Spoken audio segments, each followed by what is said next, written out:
पुस्तकं तुम्हाला मनातून रिकामा करून सोडतात. ही अशी पुस्तकं असतात ज्यांचा एक अंश दीर्घकाळ तुमच्या मनात शिल्लक राहत असतो. या पुस्तकाविषयी मराठी वाचकांमध्ये तर भरपूर चर्चा आहे, पण जे नॉन मराठी रीडर्स आहेत त्यांना सुद्धा या पुस्तकाची माहिती आहे. या पुस्तकाने मराठी साहित्यामध्ये एवढं सखोल कॉन्ट्रीब्युशन दिलेलं आहे की तुम्ही ते असं कुठल्याच मापात त्याला मेजर नाही करू शकत.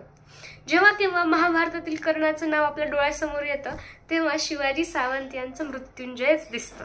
हाय and hello, welcome to readers dice. आजच्या व्हिडिओमध्ये आपण महाभारतातील कर्ण याच्यावर बेस्ड मृत्युंजय कादंबरीवर चर्चा करणार आहोत. डिस्क्लेमर, हा रिव्ह्यू व्हिडिओ नाहीये, it's just my version of Mrityunjay, की मला मृत्युंजय कसं वाटलं होतं जेव्हा मी वाचलं होतं. व्हिडिओला सुरुवात करण्यापूर्वी do not forget to subscribe our channel, जेणेकरून असे छान छान व्हिडिओज तुम्हाला जर हवे असतील तर बेल आयकॉन दाबायला विसरू नका. रीडर्स डायसला तुम्ही इंस्टाग्रामवर readers_dice इथे फॉलो करू शकता. So now let's get started with the video.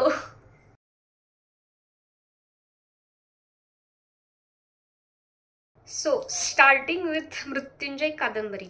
ही कादंबरी मी 10वीच्या सुट्ट्यांमध्ये वाचली होती आणि वाचता क्षणीच मी कर्णाची अशी एकदम डाय हार्ट भली मोठी फॅन झाले होते. आणि का नाही होणार ना, म्हणजे ते वयच असं असतं की तेव्हा ना छोट्या छोट्या गोष्टींमुळे पण असे मनात असे गुदगुल्या होत असतात.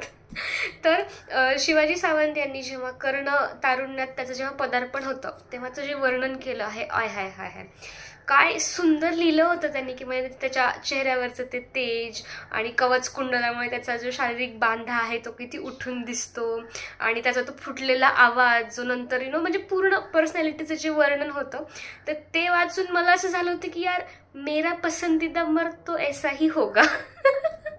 पण ते किती आभासी चित्र होतं हे समजायला मला 10 वर्ष लागले. सो ही ताकद असते जसं एक लेखकाच्या शब्दांमध्ये की ते तुम्हाला रिॲलिटीची पूर्णपणे भुरळ पाडतात आणि तुम्हाला असं वाटतं की यार हे जे पुस्तकातलं जग आहे ना तेच खरं आहे.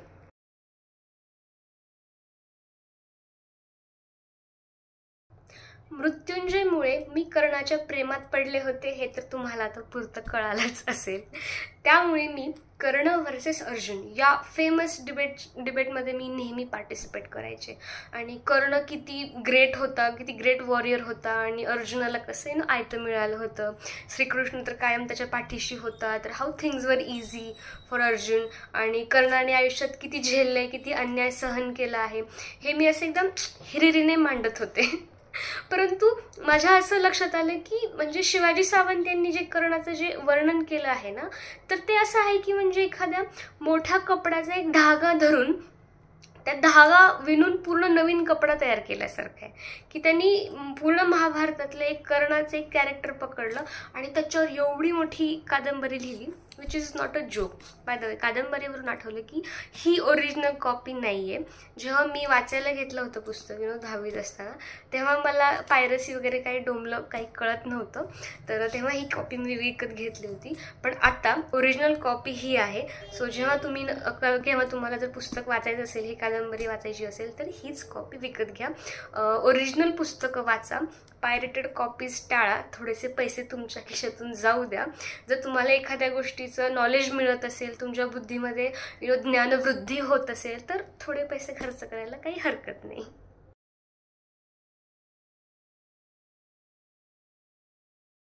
वी ऑल नो की कर्णाचा मृत्यू महाभारतात कसा झाला होता.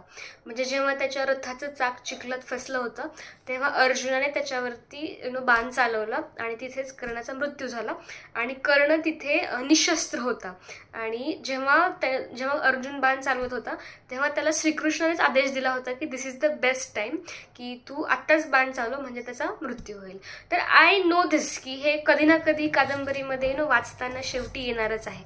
तरी सुद्धा जेव्हा या कादंबरीमध्ये कर्णाचा मृत्यू होतो तेव्हा मी रात्रभर झोपले नव्हते आणि माझी अशी उशी पूर्ण ओली झाली होती, रडून रडून ओली झाली होती. का?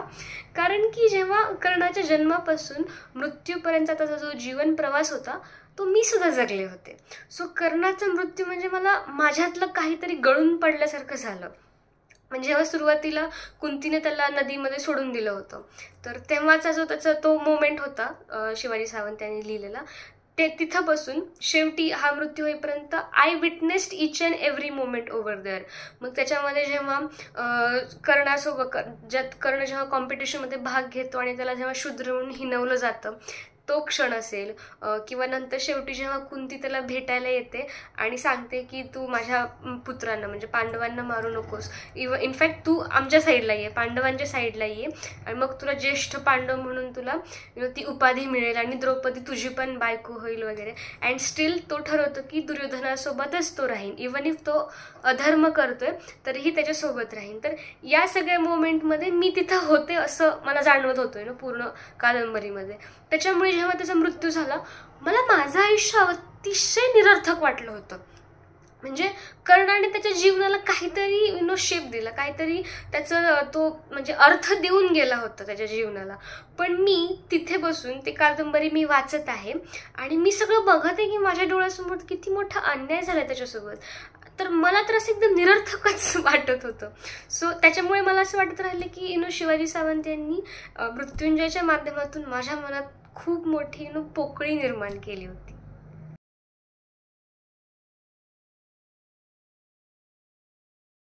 मृत्युंजयमुळे मी महाभारताच्या खूप क्लोज गेले. म्हणजे मला महाभारताबद्दल खूप इंटरेस्ट निर्माण झाला की अच्छा हे का झालं असेल, कसं झालं असेल. आणि त्यामुळे मी एकलव्य, त्याच्यानंतर अश्वत्थामा, द्रौपदीवरचं पॅलेस ऑफ इल्युजन आणि दुर्योधन काका विधाते यांचं ही पुस्तकं पण वाचली. आणि मला असं वाटलं की या कॅरेक्टरबद्दल पण मला असं तेवढाच इंटरेस्ट निर्माण होईल. पण मृत्युंजय वाचताना कर्णाबद्दलची आत्मीयता जाणवत होती किंवा त्या कॅरेक्टरच्या जेवढं क्लोज मी स्वतःला फील करत होते तेवढं मला हे पुस्तक वाचताना झालं नाही. याचा अर्थ असं नाही की ही पुस्तकं खूप खराब आहेत, वाचू नका वगैरे. इट्स जस्ट माय व्हर्जन की मला तेवढी अशी अटॅचमेंट जाणवली नाही. आणि त्यामुळे ही पुस्तक, त्यामुळे कर्णावरचं जे हे आहे मृत्युंजय आहे ते माझ्यासाठी कायमच स्पेशल पुस्तक राहणार आहे. आणि त्या आत्मीयतेपोटी मी राधेय सुद्धा वाचलं, रणजित देसाई यांचं. पण मला असं लक्षात आलं की यार त्याची मांडणीच वेगळी आहे. त्या कादंबरीमध्ये सुरुवातीला कर्ण यंग आहे, त्याचं लग्न पण झालेलं आहे वृषालीसोबत. आणि त्यामुळे मृत्युंजयमध्ये जेव्हा त्याच्या जन्मापासून त्याची कथा आहे कर्णाची, so it's all together a different experience. तुम्ही राधेय पण वाचून बघा आणि तुम्हाला कळेल की दोन्हीमधला फरक काय आहे.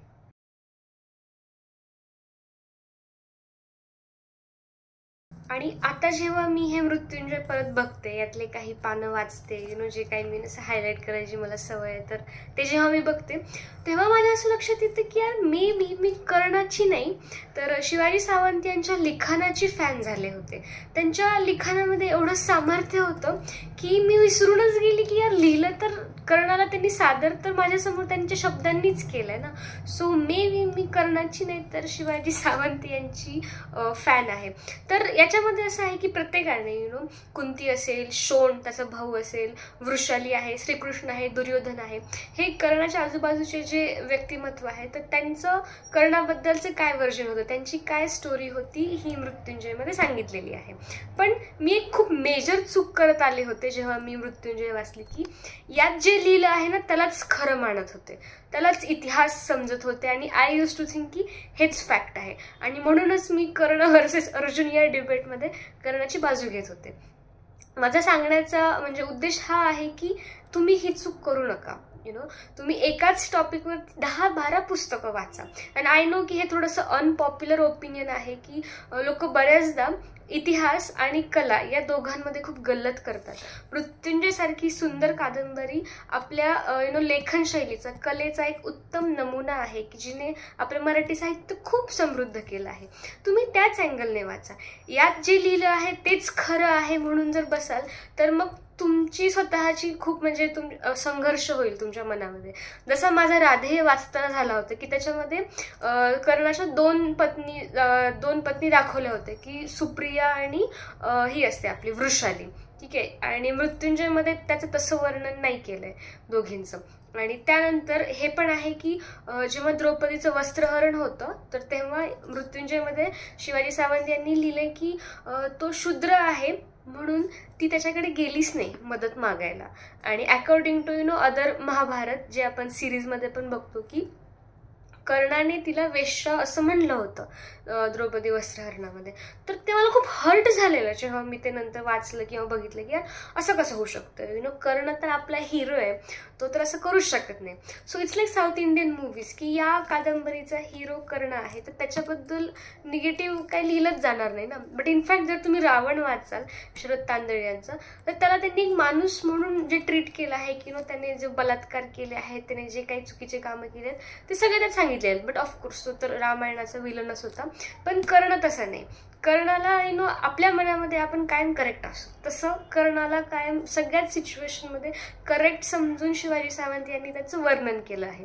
आता द्रौपदीनं याच्यामध्ये असं पण लिहिलं आहे की मे बी आय गेस द्रौपदीला कर्ण आवडत होता. आता मला असं वाटतं की औरत का पसंदीदा मर्द जो कोणी असतो तो फक्त औरतलाच माहीत असतो, जगात कोणाला माहीत नसतो. सो येस, लेट्स सी की मी जी चूक केली की याला इतिहास मांडून बसले आणि यात जे लिहिलं आहे तेच खरं आहे, सत्य आहे, ती चूक तुम्ही करू नका. एकाच विषयावरती 10 वेगवेगळे पुस्तकं वाचायला काही हरकत नाही. इनफॅक्ट त्याच्यामुळे तुमची अभ्यासू वृत्ती वृद्धिंगत होईल आणि याच्यामुळे तुम्हाला एकाच टॉपिकवरती तुमच्याकडे खूप सारी इन्फॉर्मेशन गोळा होईल. सो मृत्युंजयचा हा व्हिडिओ तुम्हाला कसा वाटला सांगा. कर्ण वर्सेस अर्जुन या डिबेटमध्ये बिलकुलच पडू नका. मॅच्युरिटी इज रिअलायझिंग की ना कर्ण ना अर्जुन दोघांपैकी कोणीच महाभारताचा हिरो नाहीये. खरा हिरो तर आपले किशन भगवान श्रीकृष्ण आहे, ज्याने स्वतःच महाभारत रचले, त्यानेच घडवले आणि त्यानेच संपवले सुद्धा. यातून काय शिकायचं काय नाही, कशावर विश्वास ठेवायचा कशावर नाही, हा तुमचा पर्सनल चॉईस आहे. बट आय एम शुअर की तुम्हाला हा माझा व्हिडिओ आवडला असेल. तुमच्या इतर मृत्युंजय लवर्स सोबत हा व्हिडिओ नक्की शेअर करा आणि असे सुंदर सुंदर व्हिडिओज तुम्हाला जर हवे असतील तर कमेंट करा कुठल्या पुस्तकावरती तुम्हाला असे रिव्ह्यूज हवे आहेत. आणि येस, लाईक करा, शेअर करा, सबस्क्राईब करा. इंस्टाग्रामवर @readers_diaries जसं तुम्ही भरपूर प्रेम देतात तसं यूट्यूबवरती सबस्क्राईब करून द्या. भेटूया पुढच्या व्हिडिओमध्ये. Bye bye.